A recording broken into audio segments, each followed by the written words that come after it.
organizing thereafter. At this juncture, Mheshimiwa Waziri, allow me to invite on stage the CEO of Public Service Commission, Mr. Paul Famba, for welcoming remarks. A warm applause for him.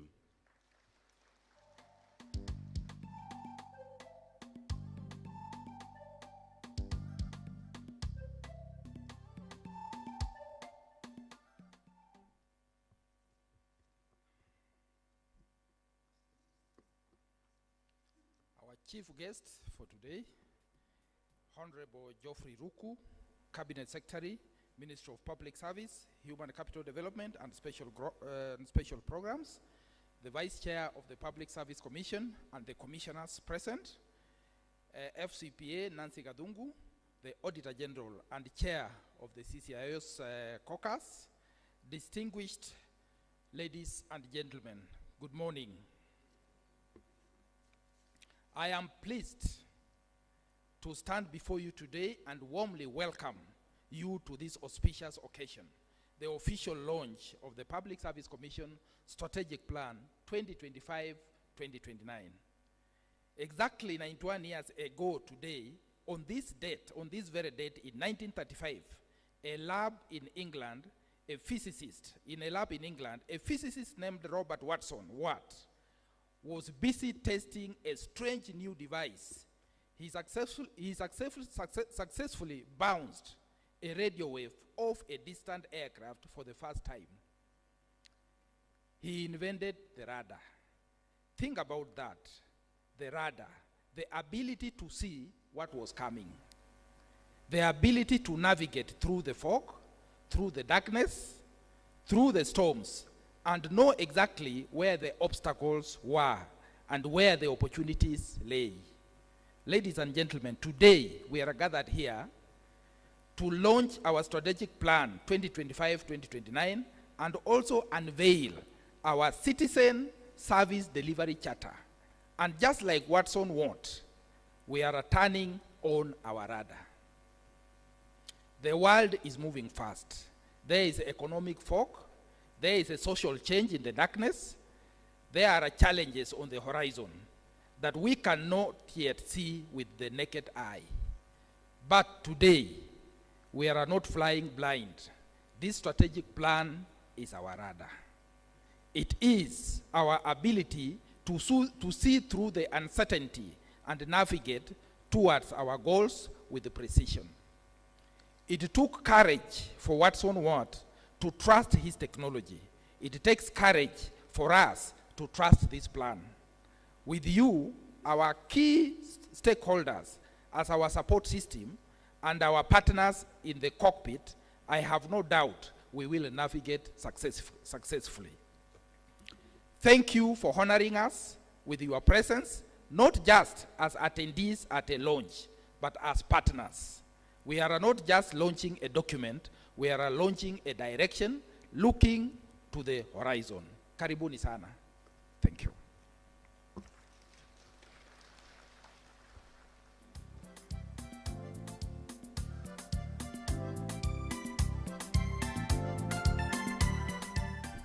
Makofi tena kwa Bwana CEO. Thank you very much, sir, for that insightful speech.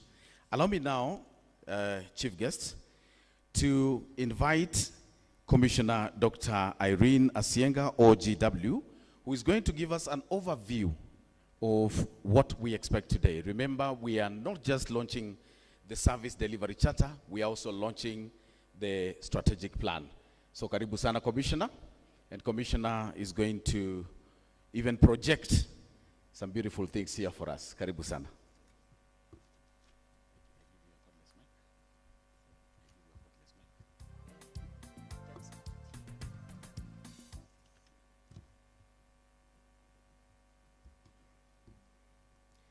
Our chief guest, Honorable Geoffrey Ruku, Cabinet Secretary, Vice Chairperson of the Commission, Mrs. Mary Kimonye, all the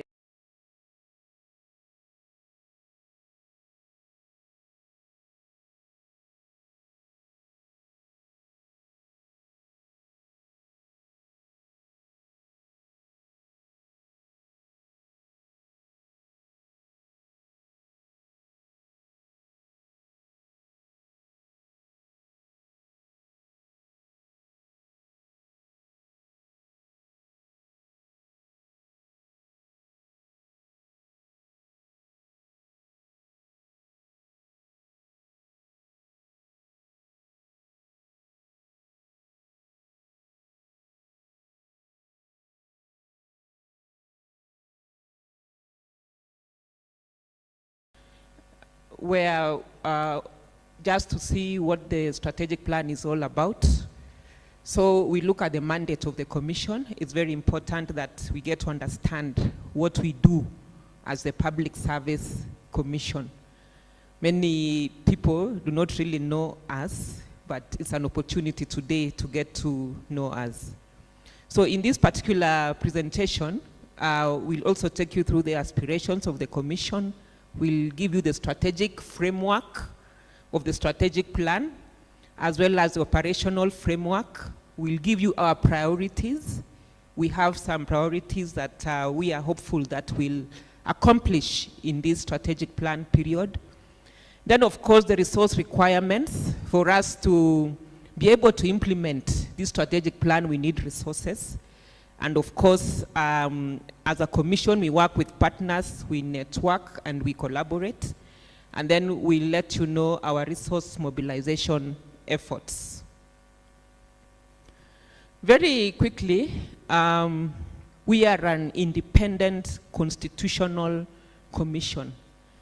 And we are established in accordance with Article 233 of the Constitution. And in that particular article and others, 233, 234, 155, we have functions. And one of the functions is establishment and abolition of offices in the public service.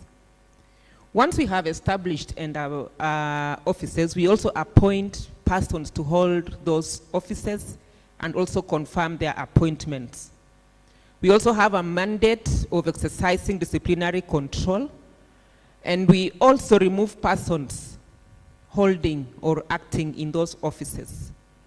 Besides those mandates, we also have a very important mandate of promotion of national values and principles of governance and values and principles of public service as per Article 10 and 232.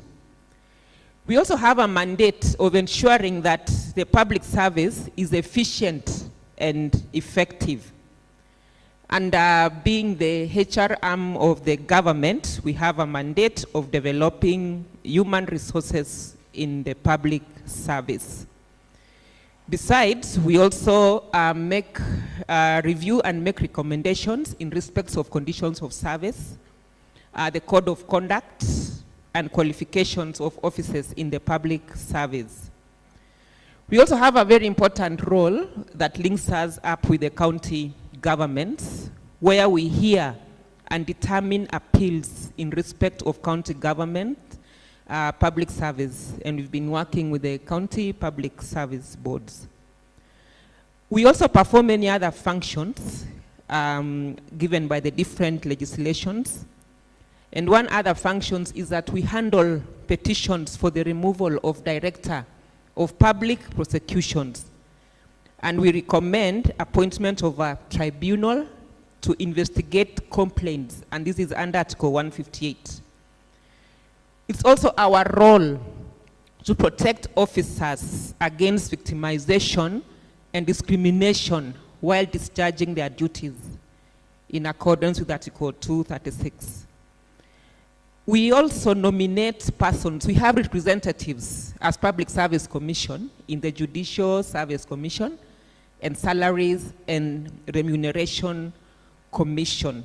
So the representatives there are supposed to represent us in those particular commissions. We also have other functions. We handle petitions for the removal of registrar and assistant registrars of political parties. And this is in Section 37 of the Political Parties Act. We also have a very big mandate, which we were given through an act of parliament, that of recruitment and selection of vice chancellors, deputy vice chancellors of public universities, principals and deputy principals of constituent colleges. And all this is found in the University Act 2012, and it was also amended in Statute, Miscellaneous Statute Act 2018. Finally, we also handle petitions for removal of the chairperson and members of the Independent Police Oversight Authority, that's IPOA. And as you can see from that mandate and that I've just told you, we are a very busy commission. Now, who are we and what do we believe in? So our vision in this particular strategic plan is a values-driven, citizen-centric public service. We've brought in the issue of values here, which is very core to us. Our mission is we want to ensure an efficient, effective, ethical, and inclusive public service for delivery of quality services to the citizenry. As I take you through the highlights, you'll realize that we'll talk a lot about efficiency, effectiveness, inclusivity, and all that. What are our core values in this strategic plan? Integrity. We know that integrity is very important. Responsiveness, teamwork, innovation and agility, transparency and accountability, diversity, equity, and inclusivity. If you look at these core values, they are all anchored in the Constitution. And looking at our vision, mission, and core values, that's who PSC is and what PSC wants to be known for. Now, very quickly, I'll take you through the strategic issues in summary. I've just talked about efficiency and effectiveness of public service institutions. This is very important because, as you know, efficiency and effectiveness, for us to achieve our national development goals, then we must be efficient and effective. And so the reason why this is our strategic issue here is that we know that in government there are inefficiencies, there is a gap, limited accountability, and then underutilized potential within the public service.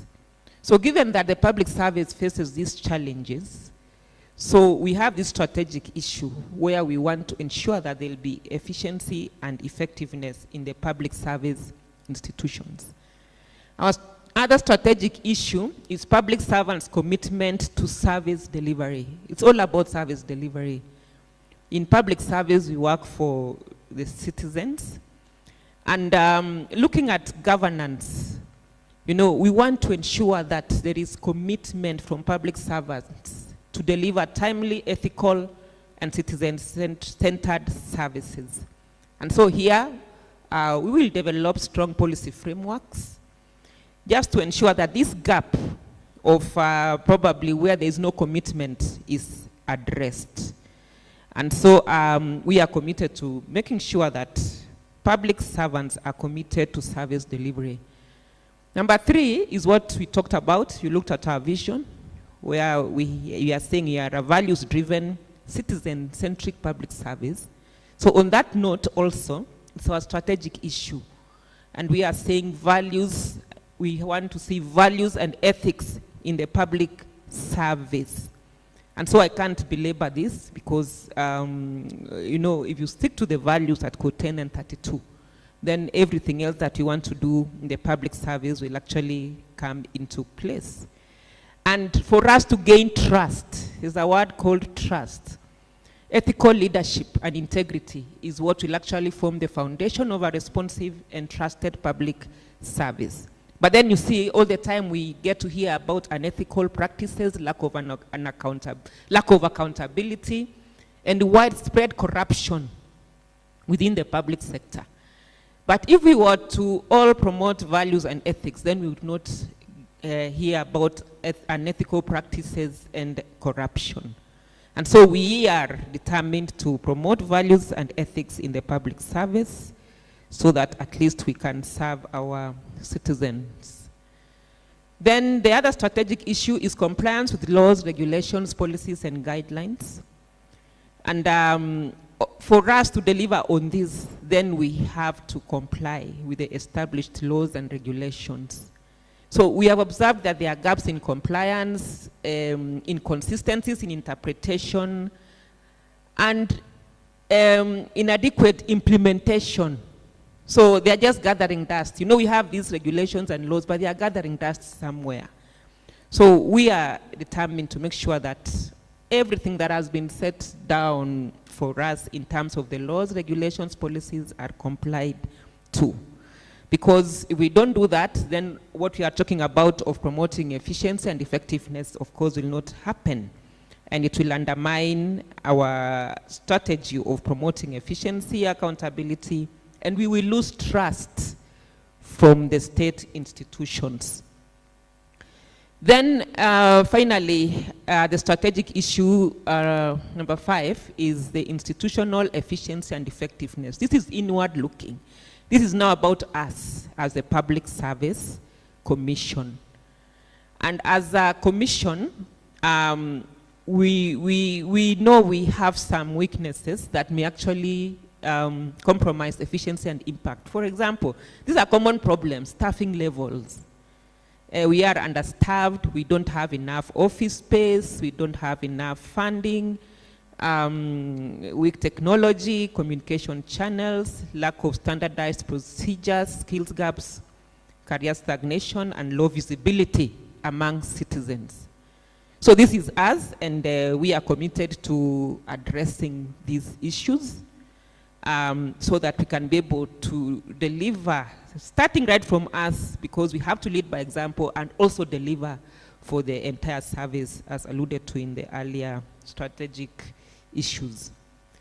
Then from those strategic issues, we have also derived 5 strategic goals, attendant strategic goals that will actually drive the mandate. And you look at these goals, they are derived from these issues that I've talked about. So very quickly, efficient and effective public service, agile, motivated, and committed public servants, entrenching values and principles, enhancing constitutionalism and rule of law, and optimizing institutional efficiency and effectiveness. So those are our 5 goals. Now we have 6 result areas which are derived from our strategic issues and our strategic goals. So we have the institutional capability of public service organizations, we have performance and productivity, management of human resources, compliance with values and ethics, legal policy, regulatory and institutional frameworks, and you know, they are all derived from the strategic issues and goals, so I don't need to belabor on that. Now, looking at the operational framework, once we've understood the issues and then we've understood the objectives and the goals, and looking now at the objectives. So there are quite a number that will speak to the issues and the goals that I've presented. And it will be supported by all these strategic objectives. And you can see we want to establish fit-for-purpose public institutions. Are our institutions ready to deliver? We want to institutionalize performance and productivity management in the public service. The conversation now is about productivity. How can we use our resources, the resources that we have, to deliver on the mandate and to create impact? We want to foster a value-based public service culture. We are talking about the legal policy, retaining skills, competency. We are talking about governance structures. We are talking about our visibility. I said earlier on that many people don't understand what we do. They only know us as recruiting people, but as you saw, we have other mandates. So we want to strengthen our corporate brand and visibility. We want to make sure that we have a robust policy framework that actually will inform decisions. We want to ensure the commission has enough resources, what we are calling fiscal sustainability. We also have another objective of ensuring that our ICT capacity is up to it, and we are talking about digital transformation. So in our strategic plan, one of our big ticket items is digital transformation. We want to digitize our processes and move away from manual processes. And of course, what you talked about, our internal capability, we strengthen our administrative systems and the processes of the commission.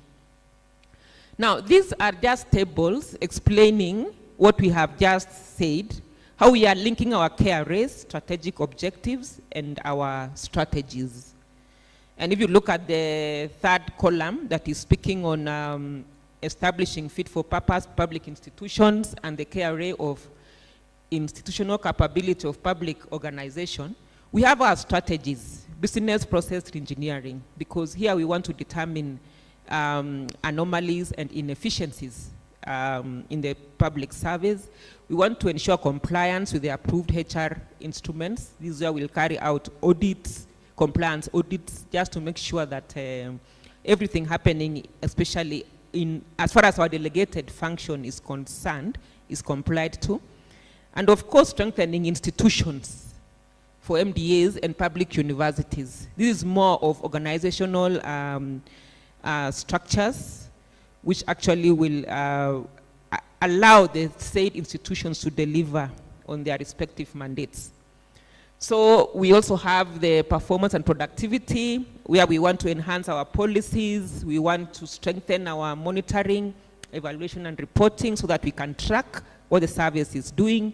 We want to also promote performance excellence, award, for example, awarding the institutions that are doing well publicly, and standardizing performance management tools. So in the strategies, we have a lot of specific activities that we will want to undertake, and those ones will be found in the main document. KRA 3, management of human resources, we have the objective that I talked to, and this is more on the human resource side, enhancing the capacity building of our of the public service. Here we want to ensure diversity, equity, and inclusivity. In the commission, we are very purposeful about this, that of diversity, equity, and inclusivity in the human resource. And as a commission, we hope that we are going to do better, so that in terms of the issues of disability, we attain the 5% in the entire service. That's just an example. Then KRA 4, compliance with values and ethics. We also have strategies and specific activities. For example, promoting values and ethics in the public service. What do we want to do as a commission in terms of promoting values and ethics? How can we collaborate with our stakeholders? Because we need stakeholders to actually help us in this. Then KRA 5, the one on legal, policy, regulatory, and institutional framework. We want to strengthen. We want to implement the ones that have not been implemented, and also promotion of fair administrative practices. And finally, the last one on the institutional capacity and capability, that's us as PSC. We want to enhance the capacity of the commission secretariat. We want to train them professional growth and succession management. We want to enhance staff welfare, because the secretariat and everybody in the PSC, welfare is also important, because a motivated staff is very important in terms of delivering services. And of course, promoting a conducive work environment. And we have very many activities in there, which in this particular strategic plan period, we will want to deliver. Now, I'm about to conclude. So we look at the strategic program priorities. These are the ones that we'll really want to look at them. We can go to the slide on the strategic program priorities. So I'd said earlier, Ron, that digital transformation and automation of the Commission's services is actually our main strategic program priority. We want to promote and evaluate values of public service. If you can see the strategy, there's a lot, even the vision alone, there's a lot about that. We want to strengthen that, Article 10 and 232. Management of human capital in the public service, including the public service internship program, performance and productivity. So if you see in this strategy and what I've said earlier on, I've talked about most of these administration of quasi-judicial functions, the one that connects us to the counties, hearing and determining appeals. I talked about our internal capacity, where I said we don't have enough working space, we don't have enough funding, we are understaffed, and so here we are saying capital projects to support expanded office space and accommodation at the commission, optimal staffing and the commission, and decentralization of commission services to be closer to the citizens. Here we are determined to take our services closer to the citizens. In the long term, we'd be very happy if we could get to all the 47 county governments, but in the short term, we will start with a few regions that we are currently discussing in the commissions. But of course, this is pegged on availability of budgets. Now, as you can see what we've presented, this strategic plan is very ambitious. And our resource requirement over the 5-year period, just go back to the slide on, the resource requirements over the 5-year period. As you can see those numbers, we are talking about 35 billion. So in the year 1, we are saying we need 6.7 billion, the year that we are talking about. And so we'll be persuading Parliament to consider this and at least give us this budget so that we can deliver on this particular strategic plan. So as you can see, if you add up all those numbers up to year 5, it's about 35B. So what we are doing at the commission is, of course, we will be sorting these monies from the exchequer, from the national budget, and also enhance our engagement with development partners. We have been doing this. We've had meetings with development partners so that at least they can help us fund this particular strategic plan. We have partners we have been working with, and we are grateful. So we are also requesting them to continue working with us. But we also have others that we are bringing on board. As you can see, that 5 billion is not small money, and we can't just depend on the exchequer. And for us to do that, we need our partners. So we are grateful to the Commonwealth Secretariat, Commonwealth Fund for Technical Cooperation, CAPAM, African Association for Public Administration, Kenya Association for Public Administration, Public Service, PSELF, we had a meeting with them recently, Imagine Public Leaders, Kenya's Imagine Leaders Foundation, and African Leadership Academy. So we have other partners, the World Bank, GIZ, we have our partners from the disability space who have come with now to help us fund our budgets, and we are really grateful. So we have a development partner in this room. We are requesting that please come on board and help us fund our strategic plan. And as you can see, it's a good strategic plan. And if we implement, it's going to change the entire service for posterity. Thank you so much for listening. I've come to the end of the presentation. God bless you.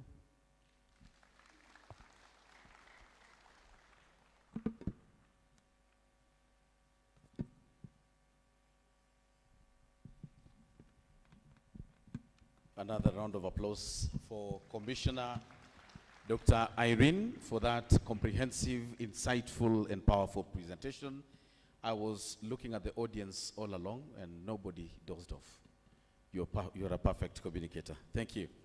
Ladies and gentlemen, Commissioner has just repeated on the importance of cooperation with various stakeholders in Public Service Commission.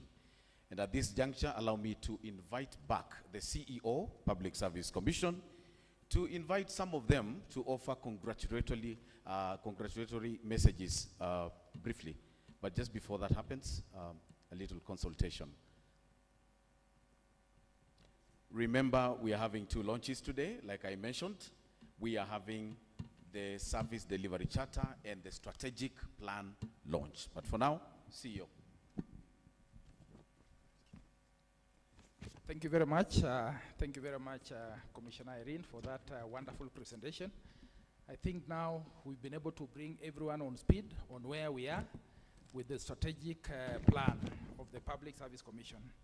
Chief guest, with your permission, I wish to invite a few of our guests to just make a few remarks before now the climax of the event. I want to recognize Ambassador Amin Mauji, who is the chair of the Aga Khan Development Network, and I wish actually to invite him to come and just say a few words. Karibu sana, Ambassador.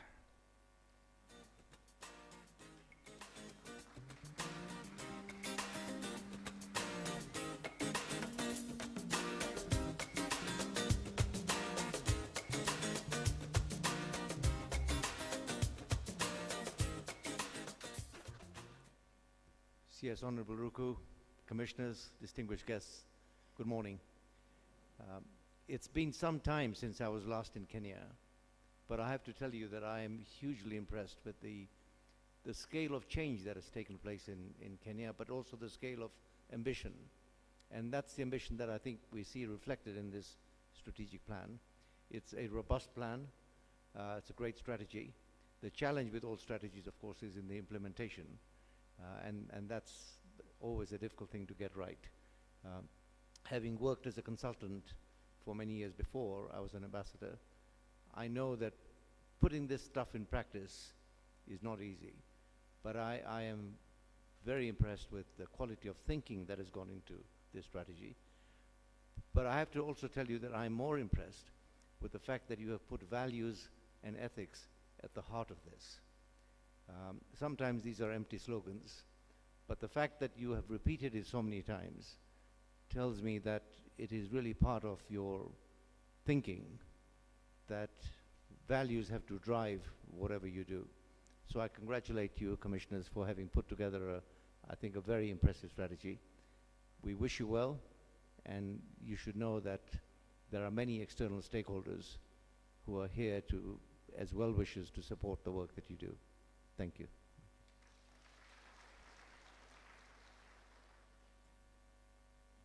Thank you. Thank you very much, Ambassador. I now wish to invite Dr. Gilda Odera, the Vice Chair of SRC, to also make a few remarks.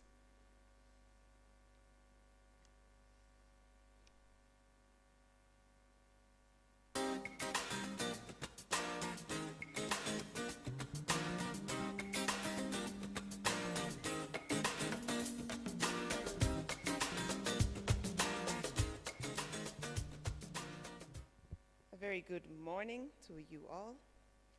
Our chief guest, Honorable Jeffrey Ruko, commissioners, chairpersons of commissions, chair of CCIOs, and all distinguished guests. It's my pleasure to be here to congratulate PSC on the launch of your strategic plan. I was following the presentation, and it is pretty much close to what we at the Salaries and Remuneration Commission also aspire to achieve in the next 5 years. We launched our strategic plan, Vice Chair PSC, as you were there not too long ago. But I just want to say that I am glad that at the top of your strategy is performance and productivity. And that reads very closely to what we at the Salaries and Remuneration Commission are working towards and bringing alongside not just all commissions but the entire public service. We need a well-motivated public service to deliver. I know sometimes we take a beating at SRC when you're not getting the salaries or the benefits that you want. But as you know, our hands are tied by the 35% revenue to wage bill ratio. And because of that, we have been racking our minds, and I believe it is now a collective decision that we must focus on productivity. Because without productivity, then we are also tied at SRC to be able to help PSC and the public service, the ministry, be able to deliver what you need to deliver to the entire public service. So I'm very glad to see that that is amongst your top priorities, and we do look forward to working closely with you. We are siblings, and we work very closely together. The only way we can achieve this is to work closer together, to be able to make all these things happen in the public sector. We're very keen on seeing a well-motivated public sector. And we know that at the heart of that, and at the heart of the PSC's strategy, I saw the motivated public sector out there. But how can they be motivated if they're not well remunerated? And so that is something that we have to work together on. Because when productivity is high, then the revenues are higher, and that will automatically equalize and reduce the revenue to wage bill ratio. And so I do believe that with this strategy that you have, and if I look at the strategy that we have at SRC, we can accomplish what we want to achieve. But I must say this, we all need the budget to deliver. And so I do hope that you will get the budgets to deliver on what you want to deliver. And when we two do that and work very closely together, I believe we can accomplish a lot. So I wish you the very best. And I also wish to extend the apologies from the chairperson, who is not available today. And he has also sent his congratulations. So thank you very much.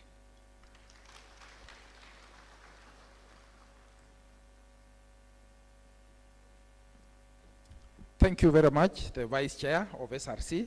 Now, with your permission, Chief Guest, allow me to invite the Chair of the National Police Service Commission, Mr. Amani Yuda Komora, to come and make a few remarks. Chair, karibu.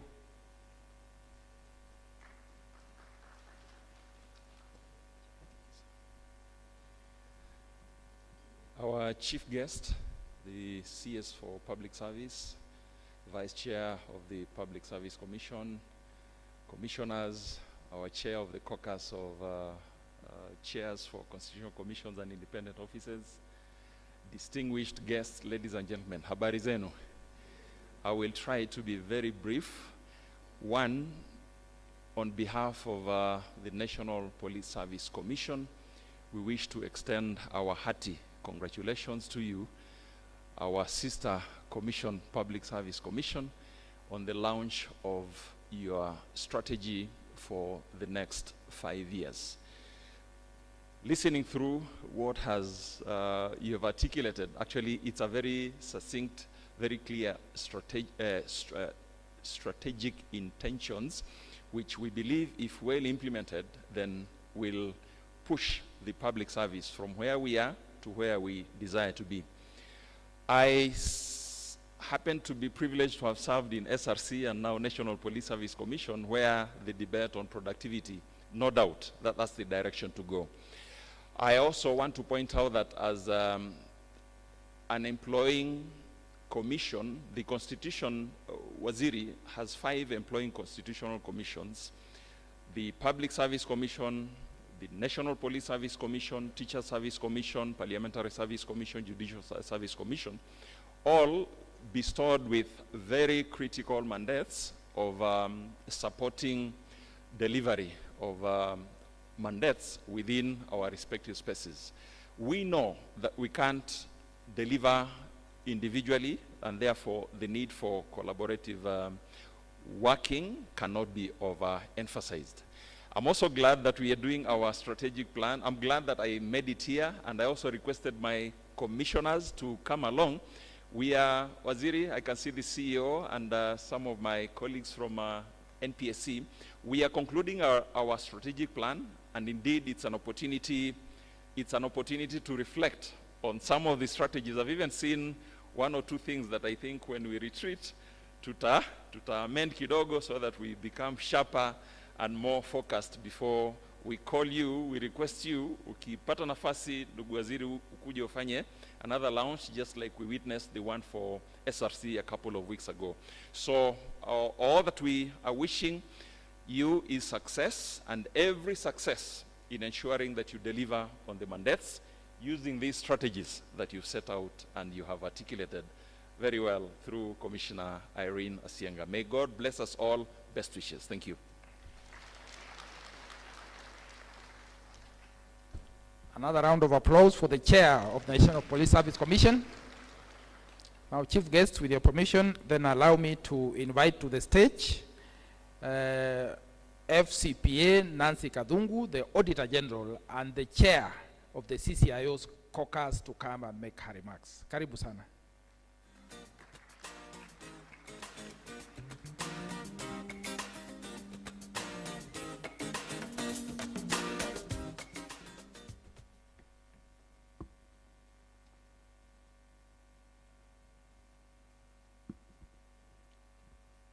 Thank you very much, CEO of Public Service Commission. The chief guest, Cabinet Secretary, Ministry of Public Service, Human Capital and Special Programs, Honorable Geoffrey Ruku, the Vice Chair of the Public Service Commission, and my teacher, Madam Mary Kimonye, Your Excellency, Ambassador Walji, Excellencies, Ambassadors, and High Commissioners present, the chairpersons of Constitution Commissions, holders of independent offices, commissioners and representatives, principal secretaries, chief executive officers, distinguished guests, ladies and gentlemen, a good morning to you all. I'm very much honored to be with you this morning to celebrate the launch of the Public Service Commission's strategic plan for the period 2025 to 2029.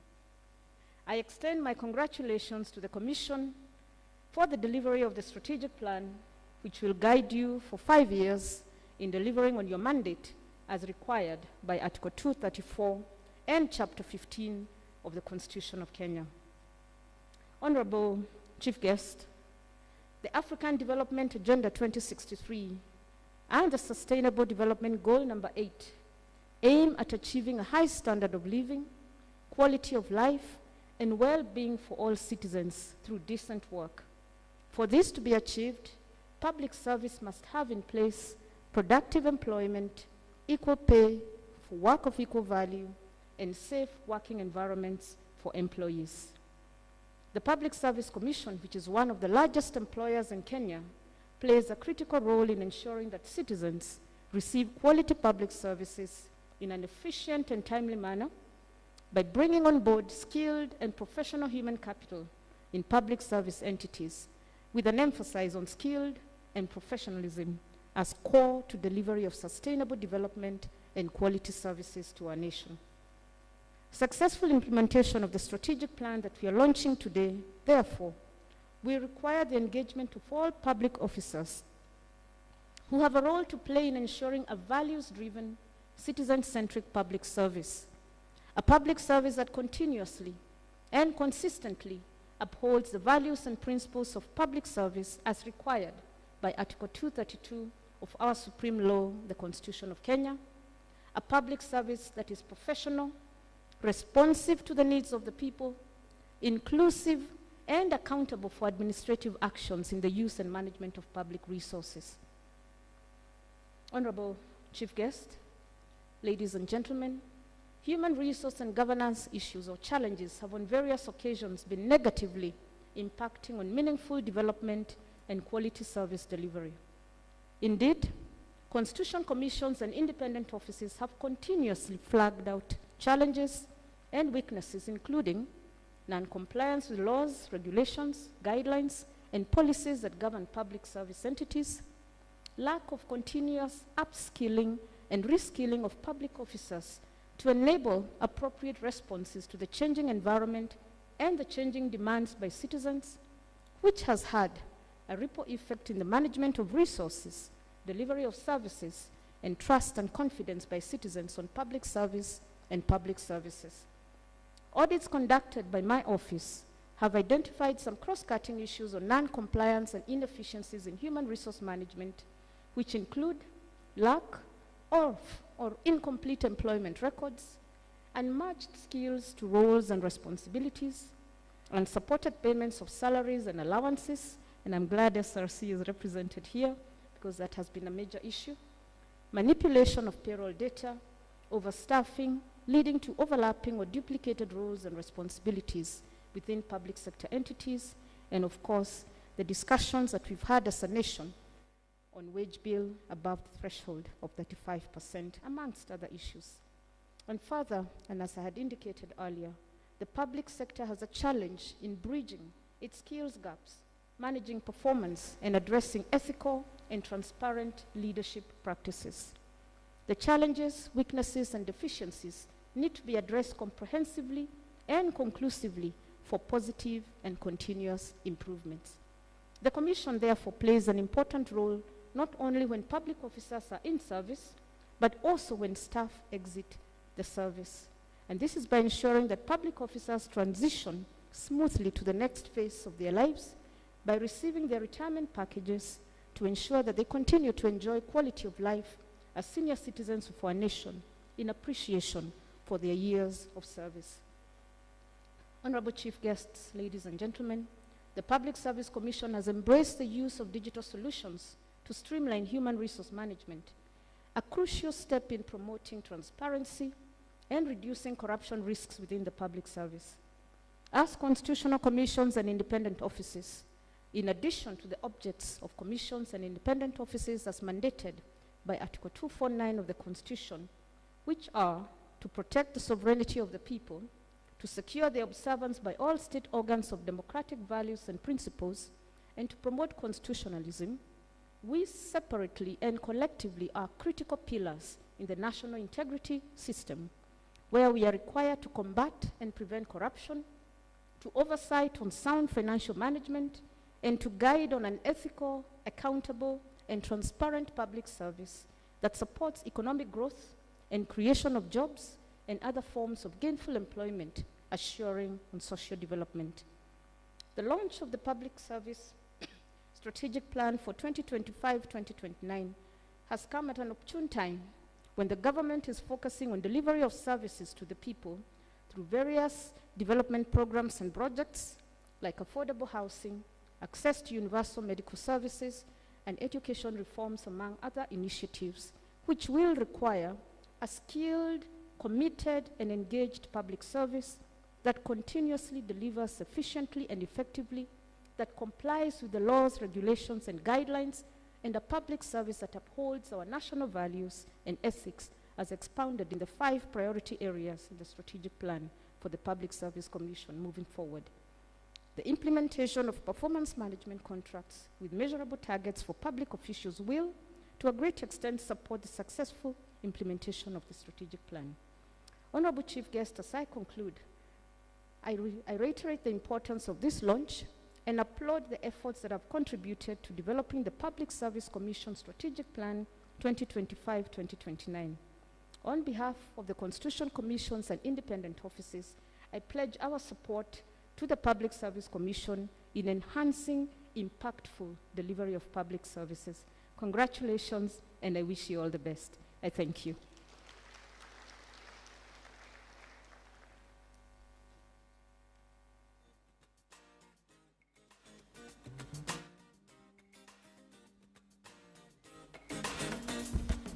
Thank you. Now that I've aided her to calm down, I'm sure my audit books are safe. Thank you very much, Madam FCPA. Allow me to recognize a few agencies present with us today. That is ELF Africa, we recognize you, OCOB, SRC, KDCNG, we also recognize ICS, PPRDI, PME, KIPRA, CAJ, IEBC, KEPROBA, not forgetting BMSA, Parliament of Kenya, Housing and Urban Development, and NLC. And should we have more agencies present, kindly register with me. It is important for us to work with you. Chief guest, just before you entered the room, there was a lot of dance in this house, and it is only important that we acclimatize you to the entertainment mood. So allow me now to welcome Kayamba for just a short song, a very short song, 2 minutes, and then I will invite the next speaker. Karibuni sana. Asante sana MC Boni. Ningependa chief guest tafadhali, kabla tuanze kuimba, chief guest asimame, na chief guest akisimama, wale ambao wamekuja na yeye wote watasimama, si ndio? Kwa heshima kubwa na taadhima.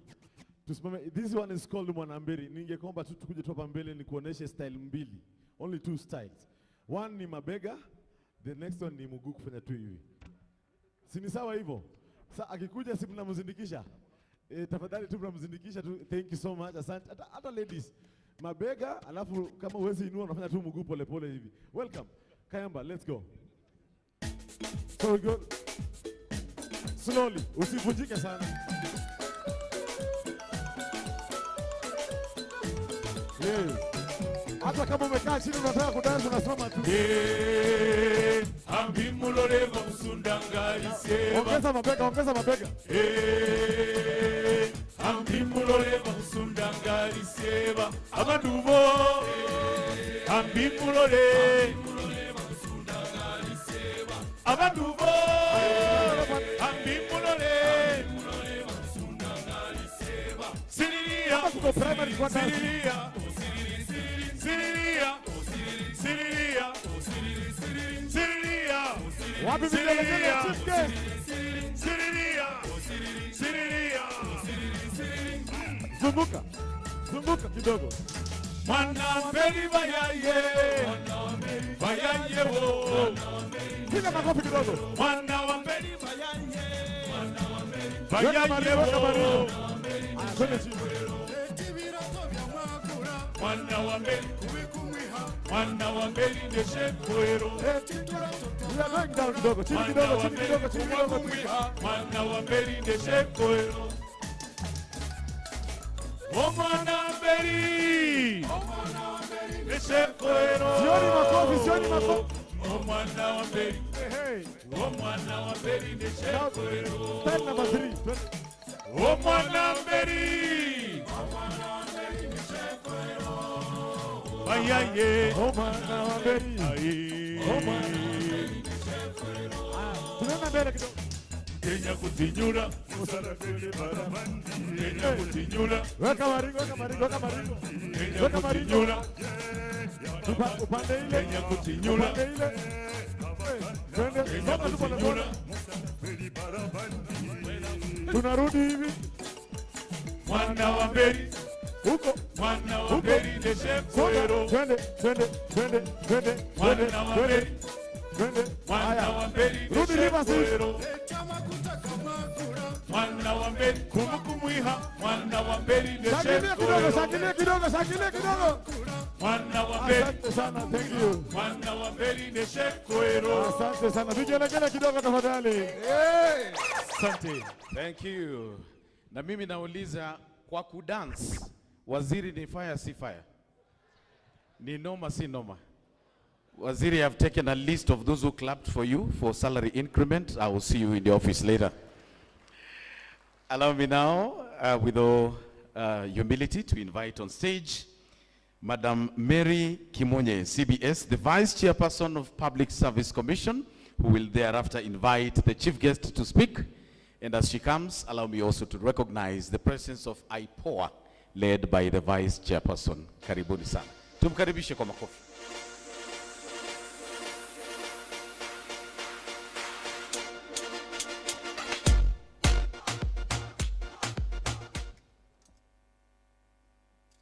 I think the dancing should have continued, so that everybody can get a chance.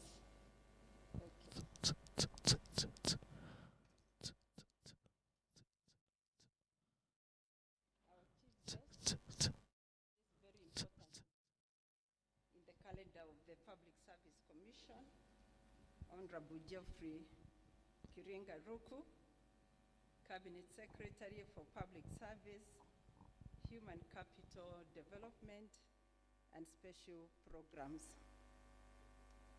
our guests who have joined us today, Ambassador Amin, Nancy Kadungu, our Chair of the CCIOs, Mr. Amin Komora, Chair of National Police Service Commission, Madam Gilda Odera, Deputy Chair, SRC, Dorothy Gemato, VC, CAJ, and I've just been told that IPOA is also here. Sorry, I didn't get the titles of the Vice Chair, but welcome. All the CEOs present, authorized officers, my fellow commissioners, good morning. Allow me, Chief Guest, before I make my remarks, to ask the commissioners of the Public Service Commission to stand. I'm speaking on their behalf. The commissioners of the Public Service Commission, please give them the mic so that they can introduce themselves, including our CEO. Yes. Yeah. You can start from any direction. CS, I know you've not met our commissioners, but now you will meet all of them today. Good morning, CS. Our distinguished guests, my name is Mwanamaka Mabruki. I'm a commissioner. Thank you, Commissioner Mabruki. Good morning. My name is Boya Molu, Commissioner Public Service Commission.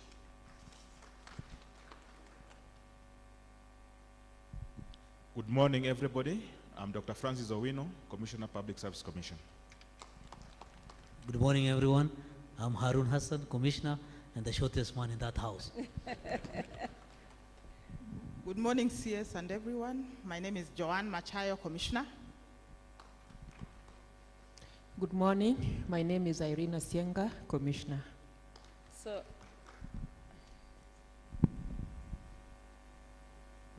good morning, everyone. My name is Paul Famba, CEO, Public Service Commission. Thank you. So, CS, that is the team of commissioners who are driving the development of this strategic plan. And coincidentally, they came to office just a year ago when the other plan had just lapsed. So they went, they have worked so hard to have this plan together and to do so many other things that have already brought some transformation into the service. Hassan Arun says he's the shortest man in the house, but driving the most expensive car.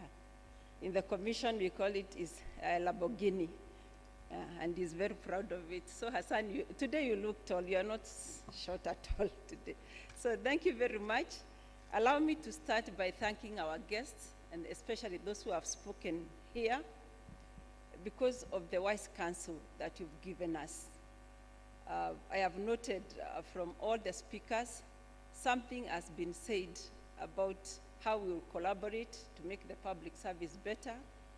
We have said something about resources, remunerating the public servants, and Nancy has talked extensively around the issues of resource management and also human capital management. So we welcome those comments, and we'll bring them on board as we implement our strategic plan. Honorable CS, you and I, and the commissioners here, we've been given this very awesome job of superintending over the public service. And I like to tell people to distinguish a public servant from a government official. So as you are seated here, I don't know whom you describe yourself to be. Are you a public servant or are you a government official? Maybe that is some good homework to think about. But the public service, fellow guests and commissioners, is this regimented bureaucracy that we run through various encoded frameworks that determine our character and the way we'll operate. Traditionally, we have had three founding principles that determine the public service or govern the public service. That's the principle of tradition, the principle of discipline, and the principle of order. So those three tradition, discipline, and order. These three determines the culture that we embrace as public servants, a culture of duty and service, a culture that says, I will serve service beyond the self. Dr. Ondera, you talked about remuneration. I like always to draw this parallel. Public servants need to be remunerated well, but there is no government on earth that can pay a public servant fully. I don't see there's any money that can remunerate a public servant fully. It doesn't matter. Even if you are paid $1 million, you are worth more than $1 million because you're serving the people. Service beyond the self, because you're serving your country and you're serving your people. So I want to thank the public servants who are in the room today for continuing to serve this nation despite all the challenges that you have and ensuring that government programs are going forward. The work of the Public Service Commission is to lead you, direct you, and protect you as you serve the country. And I hope we are doing a good job of that. So I welcome you to our session this morning, the launch of our strategic plan. My gratitude to our Cabinet Secretary, Honorable Ruko, who agreed to come and preside over this event. When we invited Honorable Ruko, he just said yes. And thank you very much, CS. Your people are here. You'll get a chance to speak to them. We are grateful that you all have found time to join us. I want to appreciate our partners and stakeholders in the public service for making the time and giving us very insightful remarks. Today marks a pivotal moment for the Public Service Commission as we embark on another phase of fulfilling our constitutional mandate by unveiling the 2025-2029 strategic plan. This is our roadmap for propelling the Commission and indeed the wider public service to the next phase of its transformational journey. We are also unveiling our Citizen Service Delivery Charter to support the implementation of the strategic plan. Those of you who have been around the public service for some years, you know the journey of transformation of the public service has been long. We started this journey of converting the public service from process-based management to resource-based management in 2003. And during that time, that is when we introduced concepts like strategic planning, service charters, RRI, and also performance contracting, so that we can entrench resource-based management in the public service. I know most of you remember the Resource for Kenya program that set us on this journey. So CS, this is a continuing journey. The Resource for Kenya program is a continuing journey, and it has had major milestones, and we celebrate those milestones. The Commission will continue on that journey.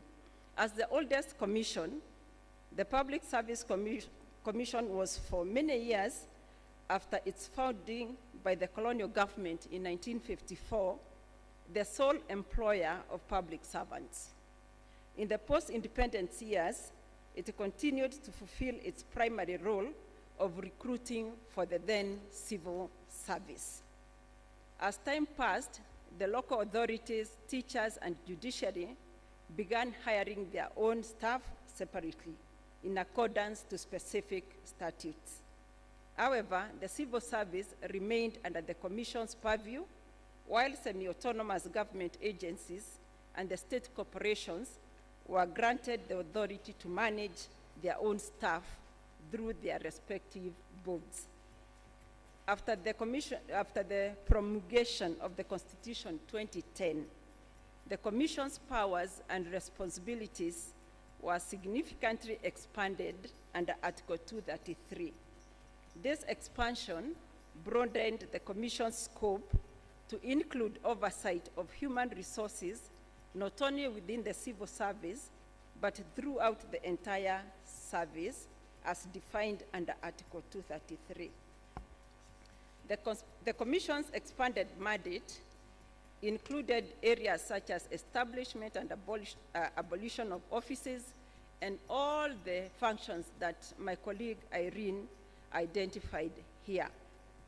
I like to put a finger on promoting values and hearing appeals from counties and state corporations, because this is a very unique mandate for us, keeping a touch on the county government and also on the state corporations. Now, that gives the Commission a lot of work, CS. And recognizing that and recognizing the need for one whole government approach and collaboration, then the Commission delegates this work. And we issue what we call a delegation instrument every year. And the main persons we delegate to CS are the principal secretaries. So many of the employees that we have in government are managed by the principal secretaries on delegated powers from the Commission. And the Commission does not just delegate, then it develops the regulations. So we have the Public Service Commission regulations that govern how that delegation instrument is to be deployed. So the current Commission, the third to be constituted after the 2010 Constitution, took the oath of office on January 20th, 2025. So we are barely 1 year in office.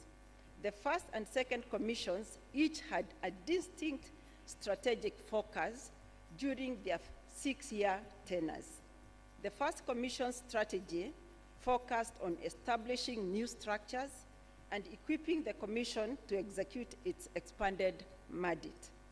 The second commission's strategy centered on enhancing efficiency and accessibility in public service to the citizens, and also developing the requisite documents to govern the service. So most of the documents that we have, all the policies that you have, CS, and you are aware of them, are all 2016. So we have a duty now to review those. Our focus as the third commission in this strategic plan is to lay the foundation for the future of public service in the light of new and emerging demographical and technological developments. The strategic plan 2025-2029 lays a strong emphasis on technology, good governance, and the agility and innovation of public servants, thinking about the public service of tomorrow. CS, the public service is becoming younger and younger. So we have very high-tech young people joining the service, and we are asking ourselves, the code of conduct that we have and the rules that we have, will they work for these young people? That's a question we need to ask ourselves. I keep giving an example of a young man when they were doing internship who asked me, Madam, what exactly is the relationship between coming to work in a suit and my results? Because it says you come to work in a suit, the dress code. We have a specific dress code for public servants.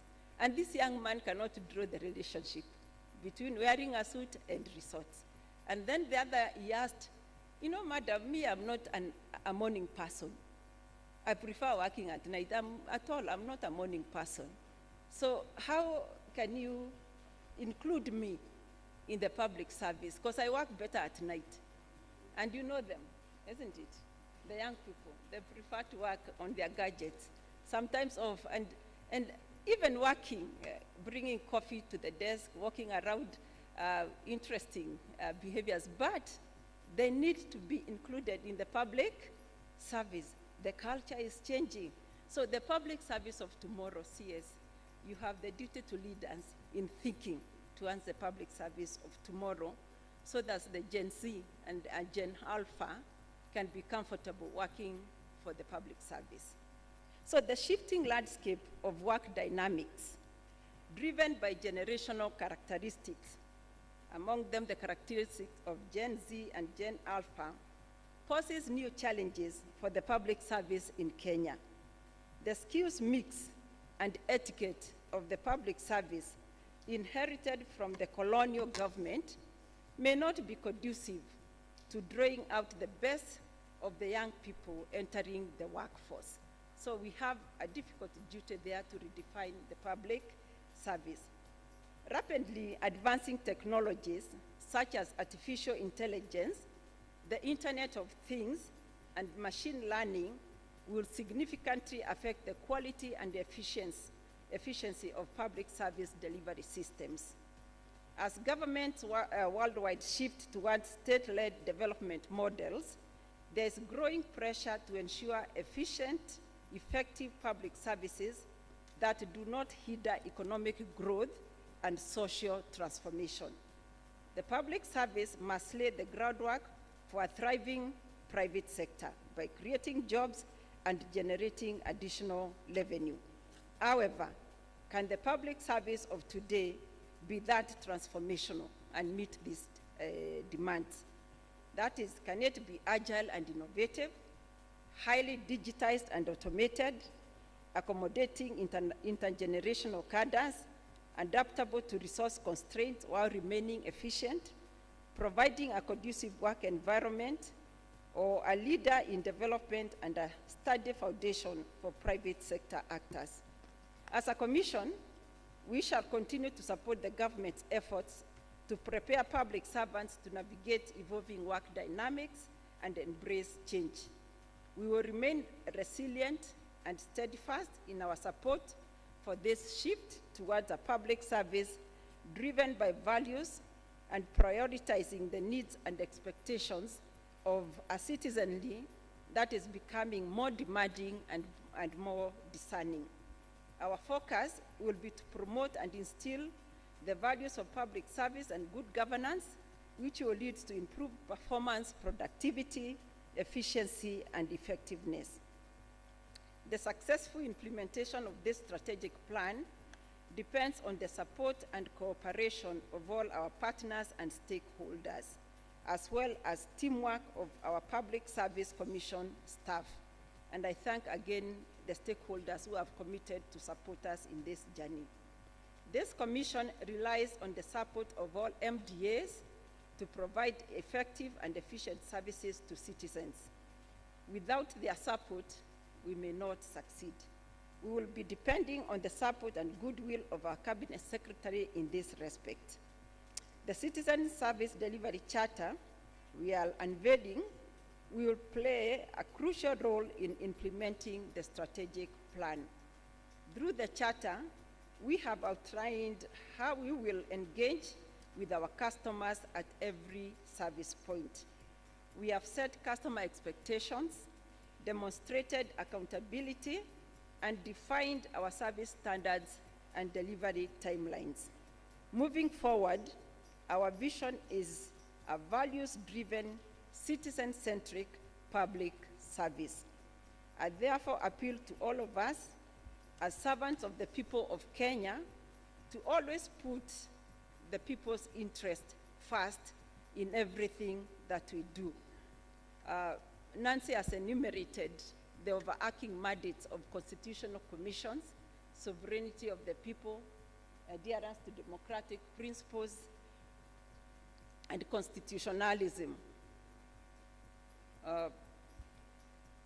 As I conclude, let me state that this plan is the culmination of a meticulous process that required unwavering dedication and resources. I would like to express my gratitude to my fellow commissioners and the Secretariat for their invaluable contributions to this achievement. Now, before I invite our Cabinet Secretary, I have just received apologies from one of our colleagues, FCPA, Margaret Okango, the Controller of Budgets. She wanted to be with us, but she couldn't make it. I think she has traveled, and I believe she's represented this morning by officers from her office. So our gratitude to Controller of Budgets for also joining us through our officers. Now it is my humble duty and pleasure to invite the Honorable Geoffrey Roku, the Minister for Public Service, to address this gathering and officially launch the Public Service Commission Strategic Plan. Thank you. Welcome, sir.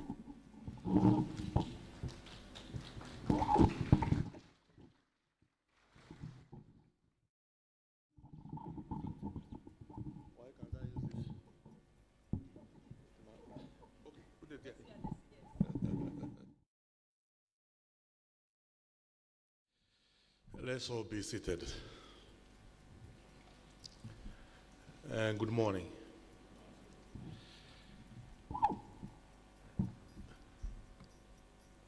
Are these all people from Public Service Commission?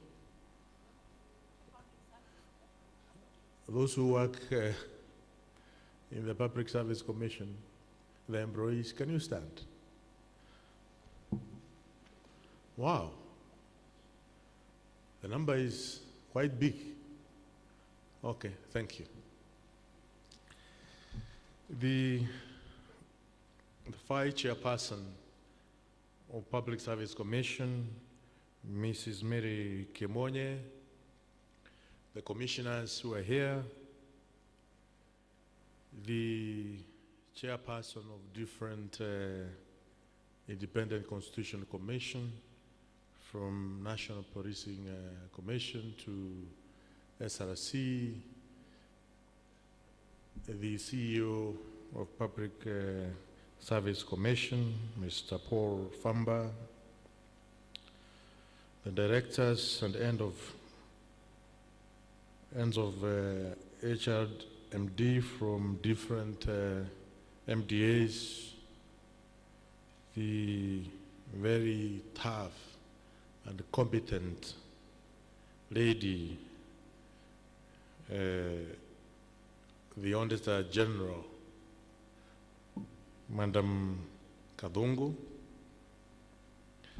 other distinguished guests, ladies and gentlemen, I'm happy to join you here today to this very important occasion, the launch of the Public Service Commission Strategic Plan 2025 to 2029, and the unveiling of the Commission Citizen Service Delivery Charter. I want to begin by commending the Vice Chairperson and the Commissioners for prioritizing the development of this strategic plan at the outset of your term in the office, and for drawing on experience from the previous two plans that have guided the Commission's uptake of the expanded mandate conferred by the Constitution of the Republic of Kenya. The importance of strategic planning for any government or any organization cannot be overstated, because it serves as the benchmark against which performance is measured, and that drives development. For this reason, strategic plans developed by government, ministries, departments, and agencies, as well as the state corporations, must align with the overall government development blueprint, which currently include the Sustainable Development Goals, the Vision 2030, the Bottom Economic Transformation Agenda, and to prioritize human development by investing in individuals, particularly young people and vulnerable groups at the bottom of the pyramid, to drive economic growth and productivity. And when we are talking about the vulnerable groups, I visited Kisumu regional offices in the month of January, and one of the offices which I went to was the offices that serves people living with disabilities in the region, in Nyanza region. I found a young man who was an intern in that office for 1 year, and his internship ended. That young man is disabled, and before 8 a.m. he was in the office. He has frontiered for his services in that office for 2 years without getting paid anything. I saw the commitment from that young man who is disabled, who is not employed. Other offices were empty, but this young man was in office around 7:45. He's frontiering services to the government of Kenya. He has done that for 2 years and is not getting a pay. I think as a commission, we have to see how this young man can get a job. How? I don't know. It is you, the vice chairperson, the commissioners, and it was an impromptu visit. So this young man did not know whether the minister in charge of public service would be visiting the office, and the young man was there. So I beseech the commission to see what you can do to that young man who is disabled, living with disability, frontiering the services to the government and the people of Kenya for the last 2 years without a pay. Ladies and gentlemen, the Public Service Commission plays a very important role in advancing the national development agenda by hiring and retaining qualified human resources to implement national programs and projects effectively and efficiently. The expectation of the Commission to ensure the requisite skills mapping, recruitment, and retention of the skilled and ethical human resource through research-based interventions in the service is therefore high. Human capital is one of most valuable intangible assets to an organization. There are 5 key components of human capital that are of interest to my ministry in this area. 1, employee talent. 2, employees experience. 3, employee management skills. 4, institutional professional training procedures. And 5, client knowledge. It concerns the government when it comes to the issues that relate to employees, including the following: employee retention and turnover, compliance with the labor laws and regulations, employees' engagement and productivity, performance management and employees' development, diverse and inclusive workforce, managing a remote workforce, technology integration and updates. Ladies and gentlemen, the current administration, through my ministry, is concerned about the challenges we face in mapping our greatest asset, the human capital.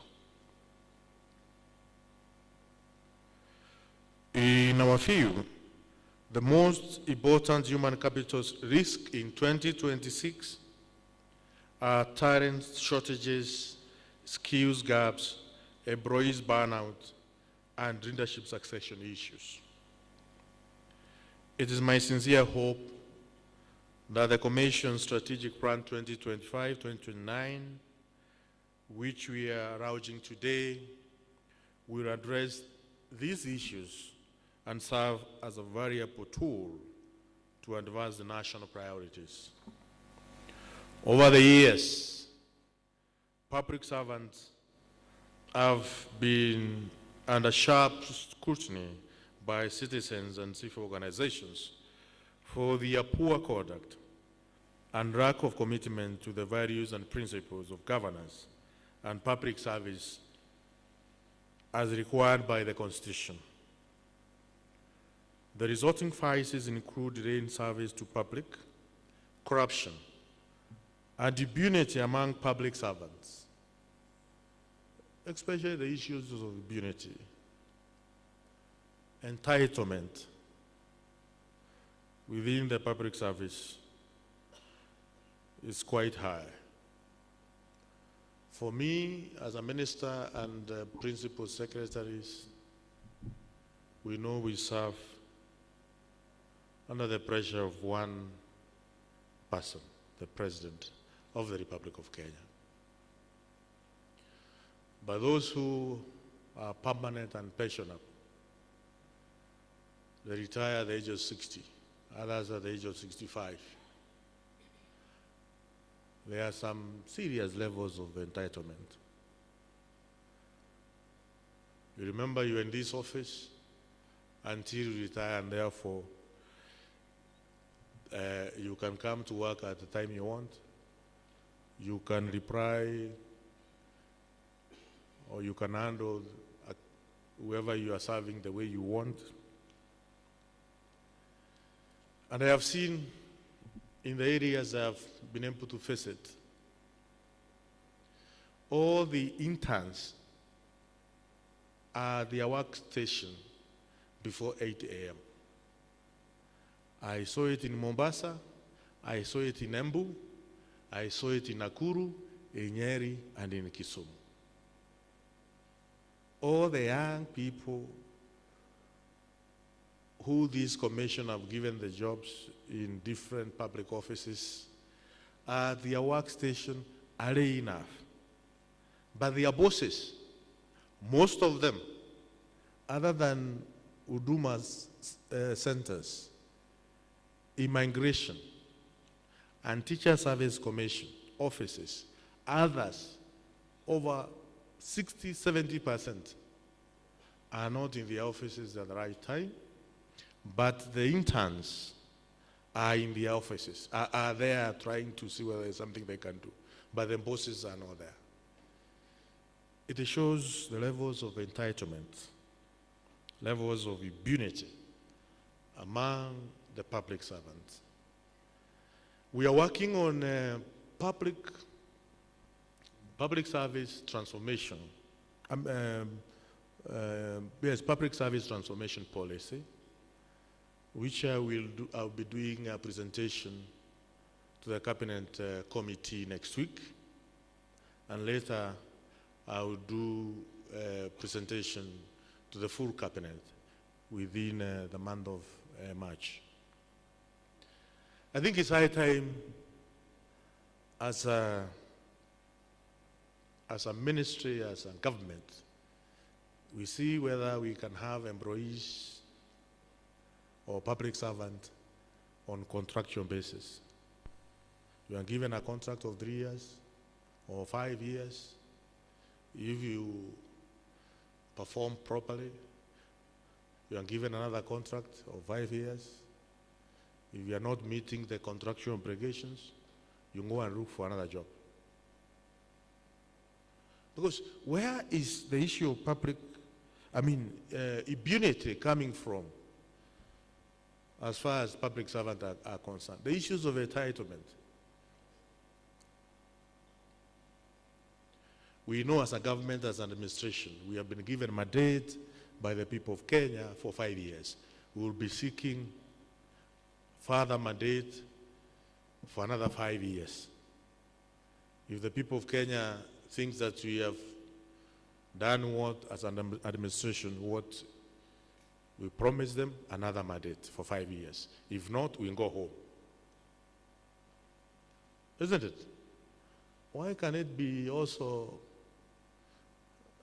that those who are working in these offices, the mean age of Kenyans is 22 years, 22 years. When I look at these people who are here, all of us, we are very old. We are way above the mean age of the population of the Republic of Kenya. So we are serving Kenyans who are aged 22 years. This group of Kenyans, they need services to be delivered in a certain way. So we must ensure we have a very agile public service. We must ensure we have a very innovative public service. We must ensure all the government services can be accessed by young people, by the Kenyan population, at the comfort of their rooms, at the comfort of their sitting rooms, at the comfort of their phones and tablets and whatever gadget they are using. We must ensure we are running a unified digital government services, that different state departments, different government offices can talk to each other. DCI can talk in real time with the Kenya National Examination Council. Kenya National Examination Council can talk in real time with the registrar of birth and certificate. Registrar of birth and certificate can talk in real time with the Kenya National, Kenyatta National Hospital and other hospitals across the Republic of Kenya. How do we get that done? Is through the public service transformation policy, which we are working on and which I will be doing a presentation for approval at the cabinet level. And probably in that we can suggest contractual basis for all of us. If you don't perform, you go home. Why is it that it's only let me not go that direction. The government has placed strong emphasis on improving productivity and discipline across public service. In this regard, I have been conducting visits nationwide to assess service delivery and observe operational practices at the point of service. From this engagement, it is clear that challenges remain. At several institutions, public officers are not reporting for duty on time, and some service points are not operating efficiently. Cases of absenteeism, lateness, and general laxity in adherence to working hours undermine service delivery and erode public confidence. The issues of public confidence is critical. The President of Kenya has been bestowed by the people of this nation to lead this country. In most of the offices across region, counties, and sub-counties, where government or public servants work from, or where the offices are, at the gate of these office blocks, most of them, there is a very big signboard written Office of the President. There is a ACC or DCC or County Commissioner or Regional Commissioner, but also there are offices for Minister of Agriculture, for other maybe regional bodies like water regional organizations or bodies, National Drought Management Authorities offices, all of them are housed in government offices, where at the entrance there is a big signboard written Office of the President, zero corruption zone, maneno mingi hapo imeandikwa. So the Kenyans know that indeed these people who are working here, working on behalf of the President of the Republic of Kenya. And if they are not serving the people of Kenya as per Article 232 of our Constitution, then the person who is failing is the end of government and the end of state. But there's no single day President of Kenya has ever gone to those ministry offices or government offices, sat there and started serving people.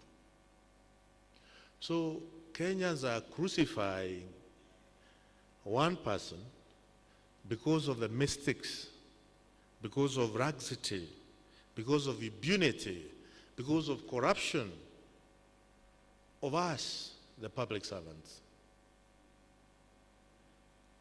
So we, public servants, nationwide, we erode public confidence on the way we conduct ourselves in these offices. And once public confidence is eroded,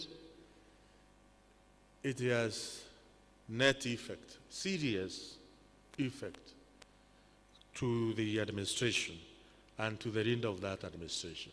Therefore, as a minister in charge, I'm calling upon all public servants, wherever they are, in all offices, government offices, in Northeastern, in Nyanza, in Western, in Coast, in this city, and many other offices, government offices, in the divisions and locations. Jameni, lazima tuwajibike, lazima tujitume, lazima tufanye kazi yetu kulingana na maadili, kulingana na katiba, kulingana na ile contract you sign with the Public Service Commission. When Public Service Commission gave you a job, you went through an interview process. Public Service Commission determined you are qualified to discharge the mandate, the duties, as far as the job and job description is concerned. But when you get a job, you get entitled, you become corrupt, impunity, and you cannot be sacked immediately because the commission has a procedure of firing a public servant. That victimization, blah, blah, blah, and these are other. I think we must also be firm in terms of how we dismiss those who are not discharging the mandate properly. I think this is an issue. For the period I've been a minister of public service, I think the matter of firing public servants who are not conducting themselves properly is not proper, is not done. There is an issue there. We need to fire public servants who are not working properly. Because, Jameni, the President of the Republic of Kenya, by 5 a.m. is up. Midnight, you don't get the President. If all of us were to work and be committed as the President, his deputy, some of us who are in the ministries, we burn the midnight oil in serving the people. But those who are given permanent jobs, and I have seen it when I have gone across the different government offices, Public Service Commission must think how to expedite on the issues of firing those public servants who are not discharging their duties as is required. I know CEO, I know Vice Chairperson, I'm off the grid, but around me, muniruhusu niseme hiyo, si ndio hiyo? Yes. Watu hawezi kuwa nalipwa mshahara. SRC increased the salary, backdated from July 1st, 2025. Salaries for the public servant, including house allowance, including commuter allowance and gross pay. But even when the salaries have been increased by this government, you go to many offices, there is all manner of excuses as to why public servants are not discharging their mandate properly. From where I sit, ladies and gentlemen, if we deploy the capacity of public government or public servants, about 50%, Kenyans across the Republic of Kenya will indeed feel that they have public servants who are serving them. But we have so many excuses. Budget cuts, an excuse. The office does not have proper writing. We don't have computer. My door is not opening properly. All manner of excuses, so many of them.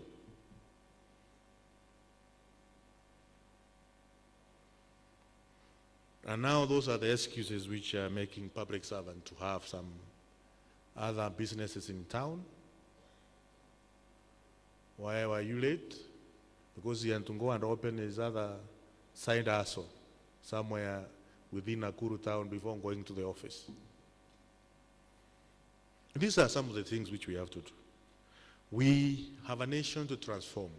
We have a country to take care of. Nobody will come out of the other part of the world to come and transform this nation other than ourselves. And those who have been given that mandate are the public servant.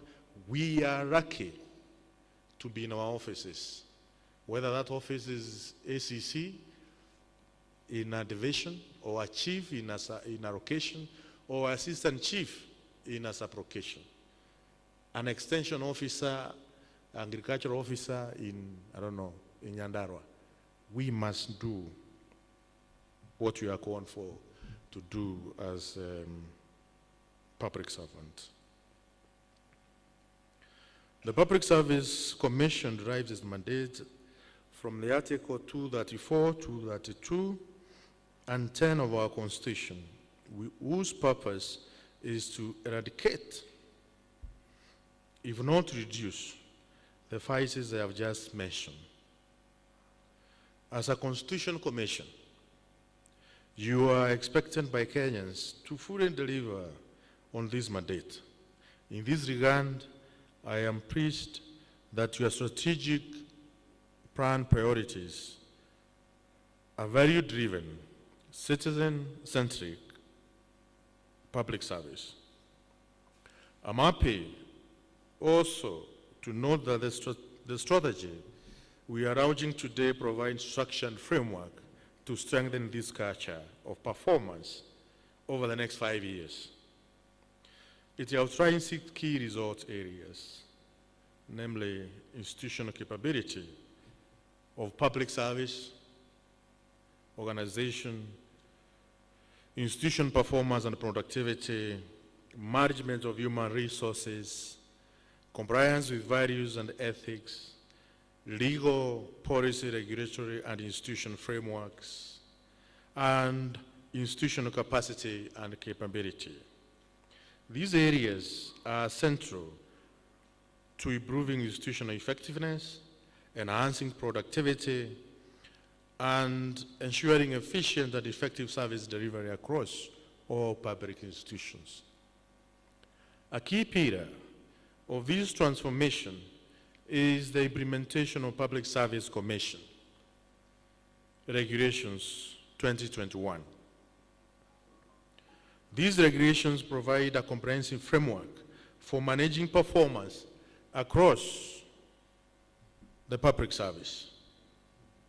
They strengthen accountability at both the individual and institutional levels and ensure that performance management moves beyond compliance to focus on measurable results and continuous improvement. I am confident that you fully implement the strategic plan, not only to disprove those who accuse public servants of being good planners but poor implementers, but also to reduce an end-of-term report you will be proud of. Let me emphasize that success of this strategy will depend on leadership at all levels. Senior managers must champion a culture of accountability, discipline, innovation, and continuous improvement. Productivity must be evident, not only in policies and plans, but also in daily actions, such as reporting to work on time, meeting targets, monitoring performance, and delivering quality services to the citizens. I've just remembered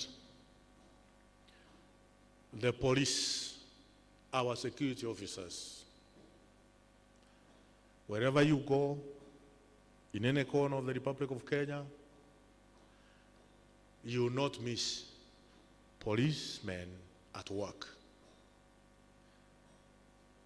Any government building or any government offices you visit, at any given time, whether it's 6 a.m.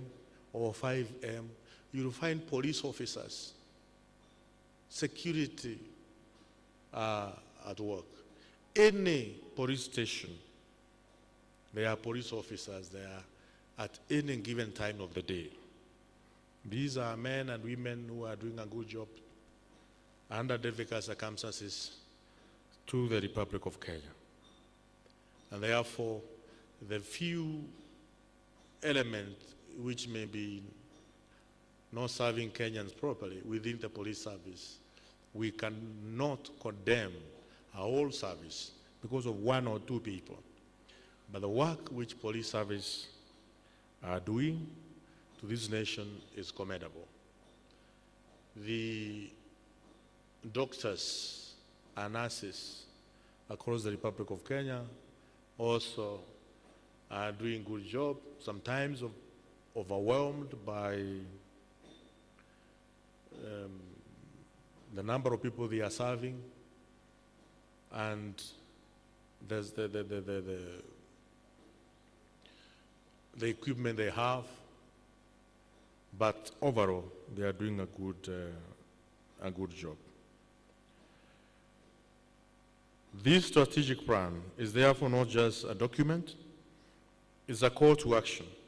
It challenges all public institutions and officers to uphold the highest standard of professionalism, use performance management tools effectively, and focus on results that make a real difference in the lives of Kenyans. Limited financial resources will always be a challenge to implementing strategic plans in developing countries like Kenya. I therefore urge you to, where feasible, explore ways to work with partners through public-private partnerships to expand your capacity to implement plans, more plans, and improve your achievement. I also wish to underscore the importance of an organization's citizen service delivery charter and commend you for unveiling it alongside the strategic plan. It will with no doubt enhance your service delivery through clear communication, accountability, and expectation setting. The charter serves as a formal agreement between a service provider and its client, dividing the terms and expectation of the service offered. Your service delivery charter will therefore go a long way toward fostering trust and improving service delivery by clearly defining your commitment, timelines, standard, and expectation for both the Commission and the citizens who receives services. As you embark on this plan, Kenyans expect you to deliver practical solutions to current challenges, including a broadened public service in counties, a huge challenge there. a ballooning wage bill.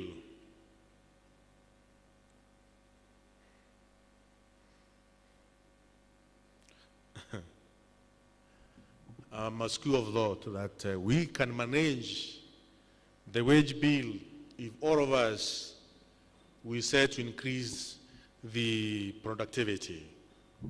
The revenues we collect as a government, if all the government institutions work together to ensure we increase the revenue collection, the issue of wage bill will not be a problem. And I think as a government, we are working towards that by ensuring that we digitize all government services so that we can minimize the leakages of revenue. And also Kenya Revenue Authority, it is working on transforming the way tax administration is done, as well as ensuring the tax dispute in our court, which at the moment is more than 500 billion Kenya shilling, are reduced. Those tax disputes to be settled on, within the right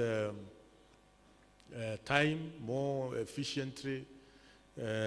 These tax disputes are resolved, and also the leakages within our tax administration or correction is done. We will be able not be talking about the wage bill if some of these things are taken care of. And I know, as a government, we are committed in ensuring that is done. As I conclude, I urge you to recognize that the task ahead of you is enormous, and that, as expected, the government will provide you with all the support you need. I thank you, and God bless you all. May God bless Kenya. May God bless the government of Kenya. May God bless the President of the Republic of Kenya. I thank you. Asanteni sana. Let us all rise as the CS takes his seat back.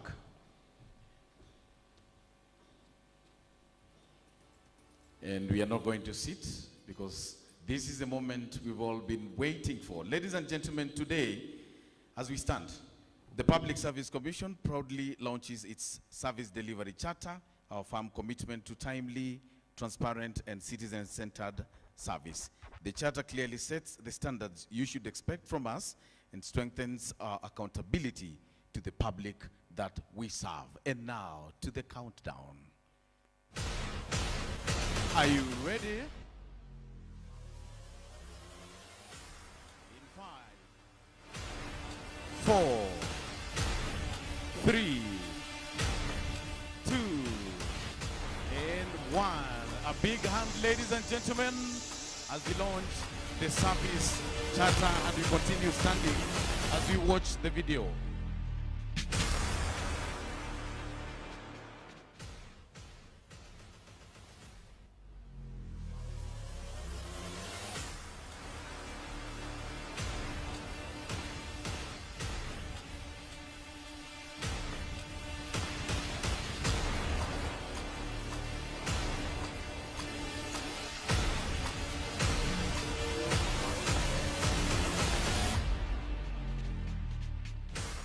Makofi tafadhali, makofi.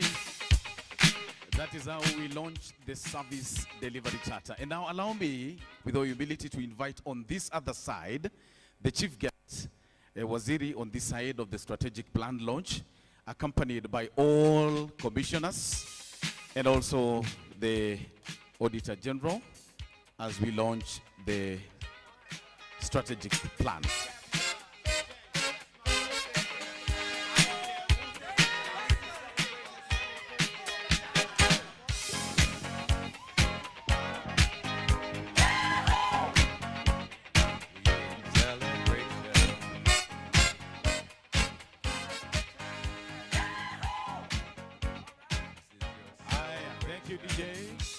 Are we ready?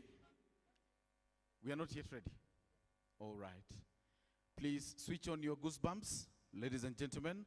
We are about now to launch the strategic plan 2025 to 2029. Are we ready? And now, on the count of 5, 4, 3, 2, and 1. Waziri, kazi kwako. Wapi makofi na vigelegele. There goes the strategic plan 2025 to 2029 by the Public Service Commission. Tupige makofi kabisa, makofi. Celebrate the Public Service Commission. Thank you.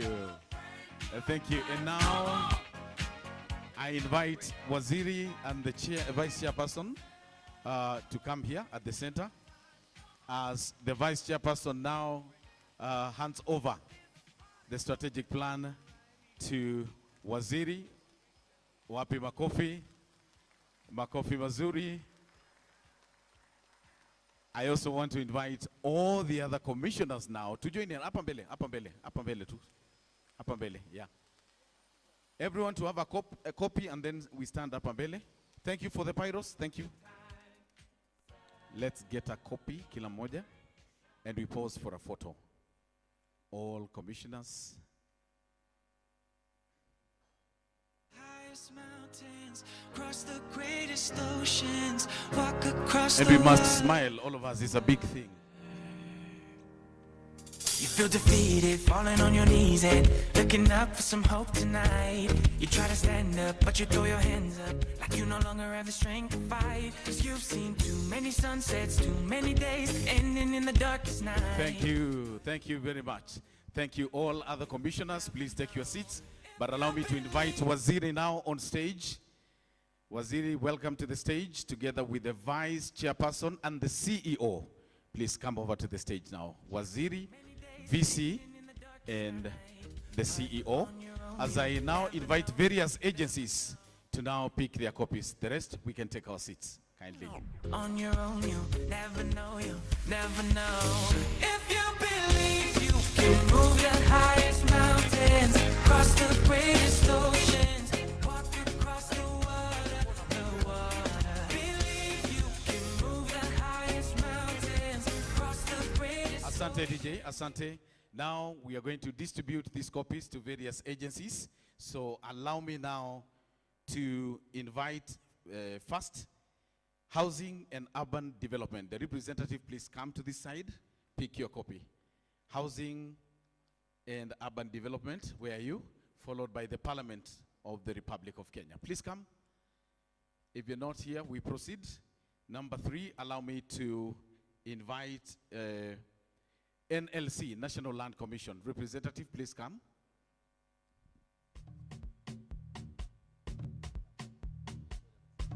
Karibu sana. This is, you pick up and then you go back. Please, let us not pass through the back. We pass here.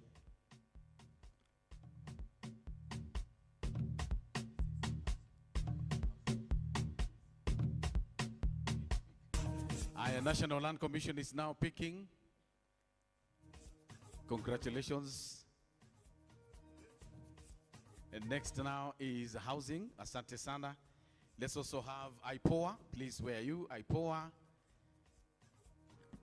Let's also have National Police Service Commission. Getting ready. This is IPOA. DJ. Apanda leta mchanganyiko.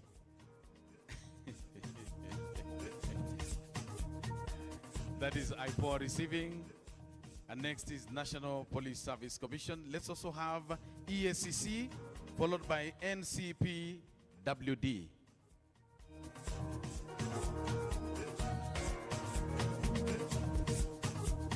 Next on is EACC. EACC, where are you? Followed by NCPWD, please. This is Ethics and Anti-Corruption Commission, and this is NCPWD. Let us also have Aga Khan, followed by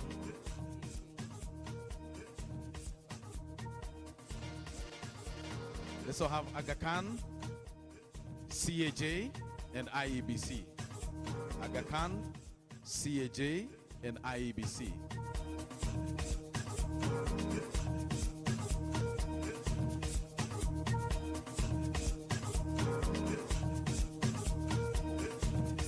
That's Aga Khan. Congratulations. Then CAJ is up next. And then IEBC. Let's have SRC and CRA. SRC. And remember, we are not following any seniority order. We're just calling randomly. SRC and CRA, you are up next. Karibuni sana. Let us have Kenha. If Kenha is here, please come.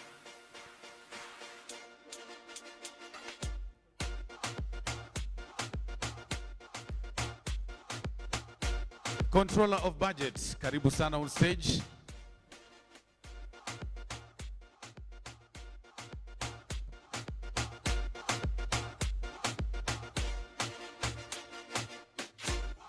Thank you, thank you, thank you. CRA has picked. CRA is here. Unaambiwa uangalie kamera. We finish with CRA. We also have other copies for the rest of the agencies.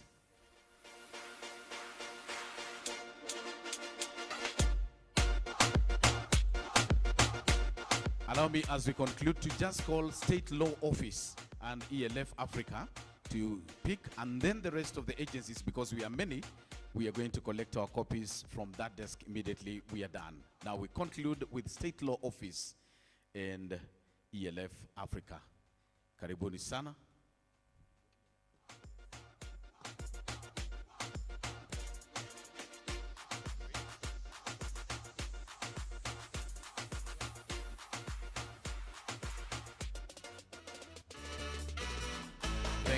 Thank you very much. You may take your seats.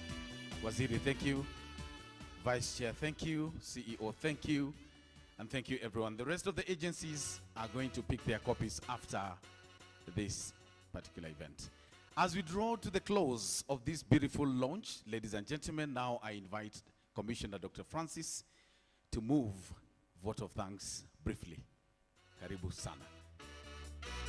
And as he comes, allow me to also announce that after this event, we have some refreshments for you. At the back there, on my extreme left, there's a door leading to where they are, but the VIPs know exactly where to go. Dr. Francis. Thank you very much. Our chief guest, Honorable Geoffrey Kiriagaruku, Cabinet Secretary, fellow commissioners, authorized officers present, distinguished guests, ladies and gentlemen, we have come to the end of our strategic plan launch. Beyond serving as a springboard for implementation, the launch has affirmed our readiness to work alongside partners and stakeholders throughout this journey. I am confident that this interaction has given us insight into the Public Service Commission. It has also given us the opportunity to share our realistic objectives and goals for improving public service delivery with you. You will agree with me that the plan we have just launched will enable the Commission to manage challenges and capitalize on emerging opportunities, ultimately driving sustainable efficiency and effectiveness in service delivery across the public service. Drawing on our retrospective learning from our previous plan, which addressed 3 key result areas, we identified 6 key result areas for the current plan, which were highlighted. This demonstrates our commitment to learning from mistakes, strengthening our capabilities, and embracing opportunities to align with global trends and improve service delivery to meet the evolving development expectations of our citizenry. As Winston Churchill once said, to improve is to change. To be perfect is to change often. As we implement this plan, we will continue to value our partnerships with our associates and stakeholders. We will also embrace collective responsibility by fostering teamwork and shared accountability amongst Commission members.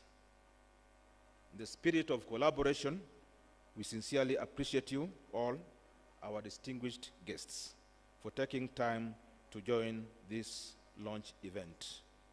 I especially want to thank our chief guest for accepting our invitation to address this occasion and for the enriching insights you shared today.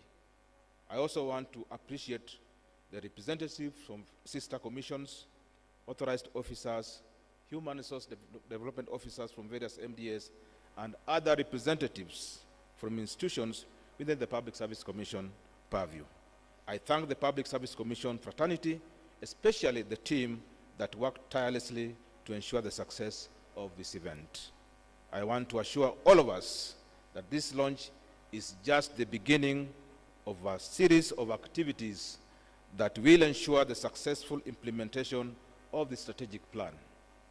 We shall embark on a critical phase of execution that will involve clearly communicating the plan across all levels of the Commission, fully engaging our teams in the implementation process, meticulously planning and making dedicated efforts to achieve the desired outcomes, and continuously learning and adapting challenges.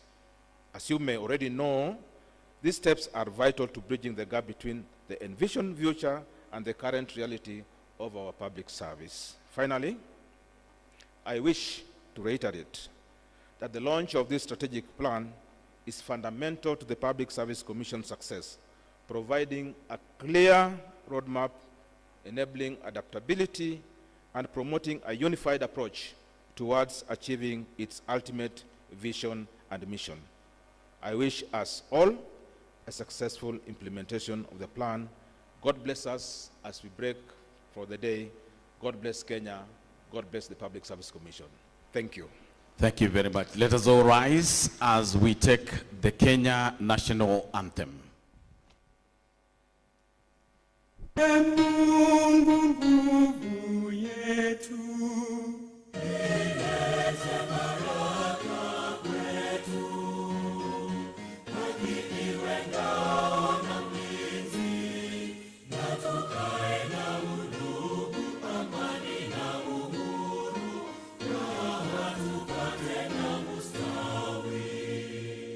Asanteni sana. Naomba tusalie kusimama wakati mheshimiwa anapoondoka pamoja na viongozi wale wengine. Na kwa Waislamu wote walio ndani ya nyumba tunasema Saum Makbul Ramadhan Karim, na vile vile kwa Wakristo wote wanaofunga tunawatakia Lent ya kufana. DJ. Yeah.